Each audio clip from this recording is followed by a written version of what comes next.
बिस्मिल्लाहिर्रहमानिर्रहीम। बच्चे next topic हमारे पास है 10th का फिजिक्स का डैम्प्ड ऑसिलेशंस। इससे पहले एक दो बातें आप सुन लो। कुछ बच्चे कह रहे थे कि सर हमें शॉर्ट का लॉन्ग का नहीं पता चलता, तो मैं वो आपको रिपीट कर देता हूं कि कौन सा टॉपिक लॉन्ग है कौन सा शॉर्ट है। सबसे पहले हमारे पास जो मैथ स्प्रिंग सिस्टम था उसमें से जो मेन शॉर्ट क्वेश्चन थे उसमें से एक आपका स्प्रिंग कांस्टेंट था, वो डेफिनेशन भी मैंने लिखवा दी थी। उसके बाद हमारे पास मेन शॉर्ट क्वेश्चन था हुक्स लॉ, वो भी हम लोगों ने लिख लिया था। हुक्स लॉ आपने 9th क्लास वाला नहीं लिखना, जो 10th क्लास की डेफिनेशन मैंने आपको फर्स्ट टॉपिक में लिखवाई थी वही आपने लिखनी है। उसमें हमारे पास स्प्रिंग कांस्टेंट का यूनिट आ सकता है कि स्प्रिंग कांस्टेंट का यूनिट हमारे पास क्या था, न्यूटन पर मीटर। और अगर मैथ स्प्रिंग सिस्टम आपको एज अ लॉन्ग क्वेश्चन आ जाता है तो वो आपने मैथ स्प्रिंग सिस्टम जहां से स्टार्ट हो रहा है वहां से लेकर सिर्फ रीस्टोरिंग फोर्स, जो अगले पेज पे डेफिनेशन लिखी हुई है सबसे ऊपर रीस्टोरिंग फोर्स, वहां तक लिखना है बस। आगे जितनी डिटेल है वो आपने उसमें लॉन्ग क्वेश्चन में नहीं लिखनी, उसको सिर्फ आपने ऑब्जेक्टिव के लिए पढ़ना है बस, ठीक हो गया।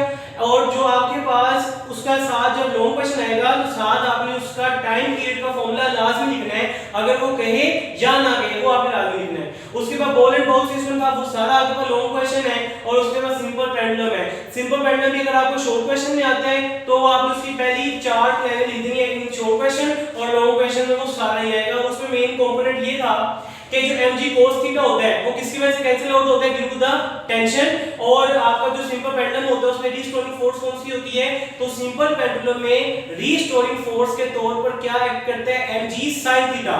टेंशन की वजह से कैंसिल आउट क्या होता है, mg cos थीटा। और सिंपल पेंडुलम में रीस्टोरिंग फोर्स के तौर पर कौन एक्ट करता है, mg sin थीटा। तो पेंडुलम भी आपके पास बड़ा इंपॉर्टेंट लॉन्ग क्वेश्चन है, डायग्राम मस्ट है बॉल एंड बॉल में भी, स्प्रिंग सिस्टम में भी और सिंपल पेंडुलम में भी।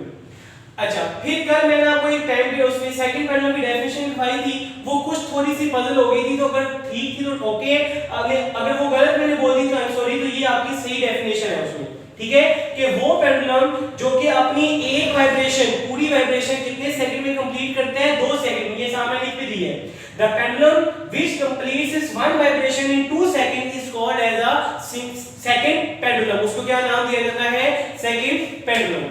अब हम मूव करते हैं टुवर्ड्स आवर मेन टॉपिक। हमारा जो आज का टॉपिक है वो हमारे पास क्या है, डैम्प्ड ऑसिलेशंस का। डैम्प्ड ऑसिलेशन क्या होती है, डैम्प्ड का मतलब है कम हो जाना, रिटार्ड हो जाना। फॉर एग्जांपल मैं आपको एग्जांपल देता हूं। फॉर एग्जांपल हमारे पास एक सिंपल पेंडुलम है। सिंपल पेंडुलम को जो मैं उठाकर उसकी एक एक्सट्रीम पर लेकर आऊंगा, तो एक्सट्रीम से जब मैं इसको रिलीज करूंगा ये मीन पर आएगा और मीन से दोबारा किस पर आ जाएगा, दूसरी एक्सट्रीम पोजीशन पर, ठीक हो गया। अब जब ये मूव करता जाएगा ये कभी ना कभी स्टॉप तो होगा ही नहीं होगा, होगा। अब वो फोर्स, अच्छा पहली बात ये है कि इसको एक्सट्रीम से मीन पर क्यों लेके आया, रीस्टोरिंग फोर्स। अब जब ये मूव करता जाएगा तो ये इनडेफिनेटली लामहदूद टाइम के लिए मूव नहीं करेगा, ये किसी ना किसी एक टाइम पर आकर क्या हो जाएगा, स्टॉप हो जाएगा। और ये जो पेंडुलम है ये अपनी मोशन क्यों इसकी रुक जाएगी, ड्यू टू द फ्रिक्शन, क्योंकि हवा की फ्रिक्शन थी। हवा की फ्रिक्शन ने इसकी मोशन को क्या कर दिया, स्टॉप कर दिया। हम लोगों ने पढ़ा है फ्रिक्शन किसे कहते हैं, वो फोर्स जो किसी बॉडी की मोशन को स्टॉप कर दे, रिटार्ड कर दे, उसको क्या नाम देते हैं, फ्रिक्शन का। तो पेंडुलम जो अपनी मोशन क्यों खत्म करवा देगा, ड्यू टू द फ्रिक्शन।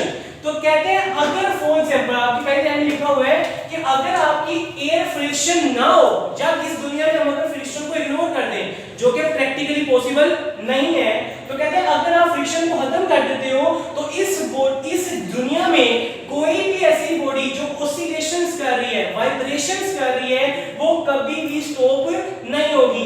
लेकिन चूंकि हमारी प्रैक्टिकली अगर बात करें तो यहाँ पर वाइब्रेशन फ्रिक्शन होती है, जिसकी वजह से हमारी वाइब्रेट करती हुई बॉडी किसी ना किसी टाइम आकर क्या हो जाती है, स्टॉप हो जाती है। तो कहते हैं ऐसी बॉडी, अगर आप ऐसी स्टेट को सपोज करते हो, एज्यूम करते हो कि अगर आपके पास फ्रिक्शन नहीं है, तो अगर फ्रिक्शन नहीं होगी तो कहते हैं कोई भी ऐसा सिस्टम जो कि ऑसिलेट कर रहा है वो इनडेफिनेटली लामहदूद वाइब्रेशंस करेगा, क्योंकि वहां पर उसको रोकने वाली फ्रिक्शन की फोर्स नहीं है।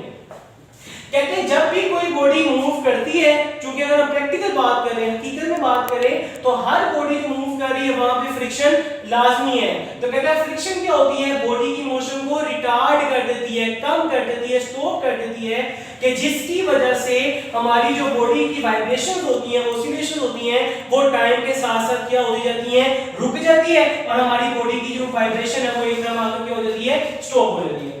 एग्जांपल उसने ये दी हुई है, आपको दिखाया हुआ है, कहता है फॉर एग्जांपल एक बॉडी है, उसका एम्पलीट्यूड ज्यादा है, एम्पलीट्यूड मतलब मीन से लेकर एक्सट्रीम तक का डिस्टेंस ज्यादा है, ये आपके पास टाइम है। जैसे जैसे टाइम गुजरता जा रहा है, पहले हमारे पास एम्पलीट्यूड इतना आ रहा था, नीचे भी, अब आगे जाके एम्पलीट्यूड क्या हो गया, कम, आगे जाके एम्पलीट्यूड और कम हो गया, और आगे जाके एम्पलीट्यूड उसका बिल्कुल थोड़ा रह गया। क्यों? क्योंकि जैसे जैसे बॉडी की वाइब्रेशन बढ़ती जा रही है और टाइम गुजरता जा रहा है, तो वहां पर जो उसकी फ्रिक्शन की फोर्स है वो हमारी बॉडी की मोशन को क्या करती जा रही है, रिटार्ड करती जा रही है, कम करती जा रही है। और कहते हैं ये जो बॉडी की मोशन रिटार्ड होती है, कहते हैं किसकी वजह से होती है, ड्यू टू द फ्रिक्शन। अगर फ्रिक्शन नहीं होगी, मैंने इसको पकड़ के मीन से पकड़ा, एक्सट्रीम पे जाके छोड़ दिया, अब ये इनडेफिनेटली मूव करेगा, क्योंकि इसको रोकना था फ्रिक्शन में, और फ्रिक्शन को हम अज्यूम करें कि फ्रिक्शन नहीं है। लेकिन हम हकीकत में अगर बात करें तो फ्रिक्शन होती है, और फ्रिक्शन बॉडी की मोशन को स्टॉप भी कर देती है। एग्जांपल उसने आपको लिखी हुई है यहाँ पर शॉक एब्जॉर्बर की। शॉक एब्जॉर्बर्स क्या होते हैं, बाइक्स पे लगे होते हैं, हमें पता है। अब वो हमारे साथ तकरीबन ऐसे होते हैं, ये आपकी फॉर एग्जांपल समझ लो कार की बॉडी है, और ये नीचे उसका शॉक एब्जॉर्बर होता है।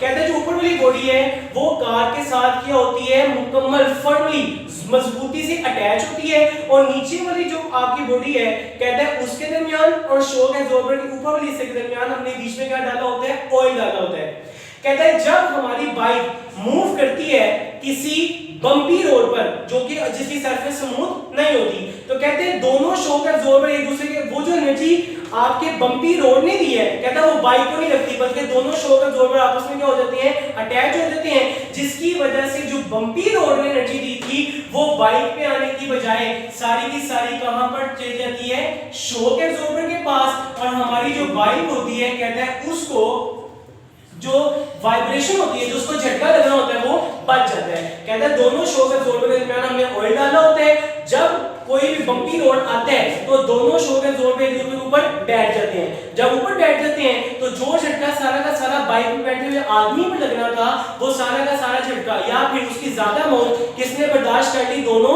शॉक्स ने। जब दोनों शॉक्स ने सारी की सारी झटके की एनर्जी को क्या कहते हैं, यूज कर लिया, तो आपकी वो एनर्जी जो कि आपके ऊपर बैठे हुए सवार को लगनी थी, पैसेंजर को लगनी थी, कहता है उससे बचेगा, और हमारी जो कार वगैरह होती है, जो बाइक्स होती हैं, कहता है उनको झटका लगने से बच जाता है। और कहते हैं फ्रिक्शन के केस में जो एनर्जी जाया होती है, हमने पढ़ा हुआ है कि फ्रिक्शन में भी एनर्जी रिलीज होती है, कहता है वो रिलीज होती है in the form of a heat energy. वो एनर्जी कहां से मिलती है, हीट एनर्जी की वजह से। दोनों शॉक एब्जॉर्बर है, शॉक एब्जॉर्बर के अंदर डाला हुआ है ऑयल, जब झटका लगेगा दोनों शॉक एब्जॉर्बर एक दूसरे के ऊपर आके बैठेंगे, और जो ऑयल होगा, कहते हैं उसकी जो एनर्जी होगी वो रिलीज होगी in the form of a heat energy, और वो हीट एनर्जी हमारी बाइक या गाड़ियों के साइलेंसर के रास्ते बाहर निकल जाती है। तो ये हमने देखा कि ये क्या है, हमारे पास डैम्प्ड ऑसिलेशन, ये वाइब्रेशन आहिस्ता आहिस्ता किसी भी सिस्टम की क्या होती जाती है, कम, क्योंकि हर जगह पर क्या मौजूद है, फ्रिक्शन मौजूद है। कहीं पे दो पार्ट्स में फ्रिक्शन हो रही है,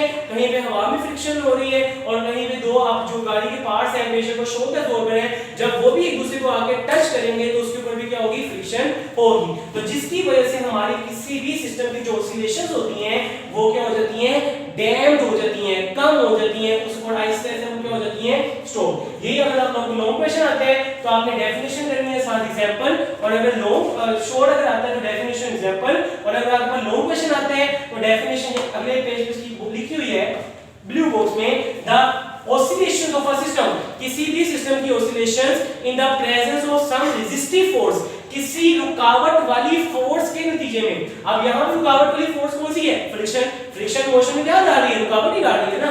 तो कहते हैं ऐसी सिस्टम, किसी भी सिस्टम की वो ऑसिलेशन जो किसी रुकावट वाली फोर्स के ज़ेरे असर हो, उसको क्या नाम दिया जाता है, डैम्प्ड ऑसिलेशन। मैंने मीन पोजीशन में पेंडुलम का पकड़ा, एक्सट्रीम पे जाके रिलीज करता हूं, मैं कहता हूं यहां पे फ्रिक्शन नहीं है, तो यहां पर क्या कोई रेजिस्टिव फोर्स है, नहीं, यहां पे कोई भी रेजिस्टिव फोर्स नहीं है, कोई रुकावटी फोर्स नहीं है। लेकिन हम फ्रिक्शन को रियलिटी में इग्नोर नहीं कर सकते, और फ्रिक्शन काम करती है एक रुकावटी फोर्स की, जिसकी वजह से वहां पर रेजिस्टिव फोर्स होती है, और रेजिस्टिव फोर्स की मौजूदगी में किसी भी सिस्टम की ऑसिलेशंस, ऑसिलेशन का मतलब वाइब्रेशन क्या कहलाती हैं, damped oscillations. Thank you so much.